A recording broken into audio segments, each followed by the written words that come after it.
Doğu Türkistan'da bir millet yok edilirken Pekin'i sessiz gözlerle izleyen Birleşmiş Milletler'de vahşeti kınayan oylamalarda el kaldırmayan İslam ve Türk dünyasının duyarsızlığı utanca dönüştü. Özbekistan Cumhurbaşkanı Çin liderine dostluk nişanı taktı. İnsanlık suçu gündeme getirilmediği gibi Özbekistan Cumhurbaşkanı'nın Çin lideri Jinping'e üst düzey dostluk nişanı takması tepkilere yol açtı.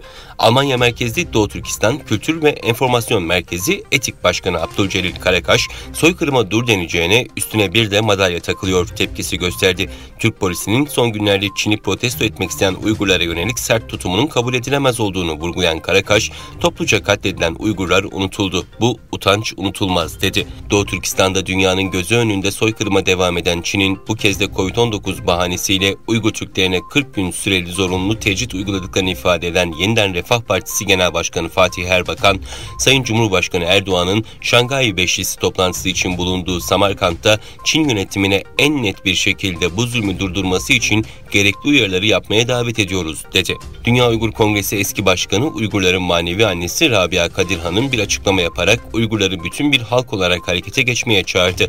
Rabia Hanım özellikle kadınların ve gençlerin rolüne değinerek Doğu Türkistan'da evlerinde zorla hapsedilen ve mahsulü zarar gören çiftçilere yardım etmenin yollarının araştırılması gerektiğini vurguladı.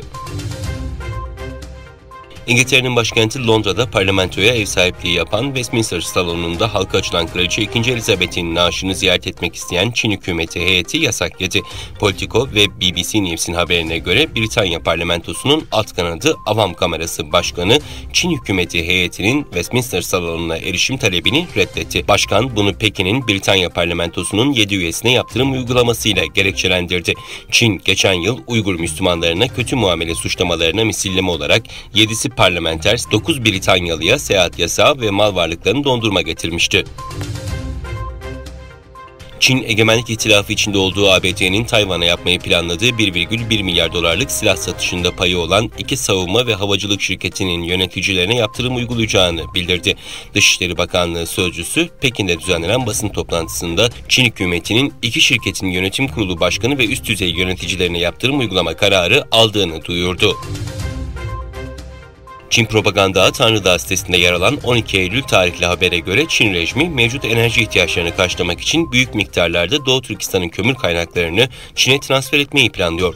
Habere göre Yuhua Madencilik Şirketi Çin'e tedarik sağlamak için günlük ortalama kömür üretimini 90 bin tona çıkardı. Şirket şu anda yılda 30 milyon ton kömür çıkartabiliyor. Bu yılın başından bu yana 19 milyon tondan fazla kömür çıkardı. Bu kaynakları mevcut karayol taşımacılığını değiştirerek demiryolu taşımacılığıyla Çin'e kaçırdı.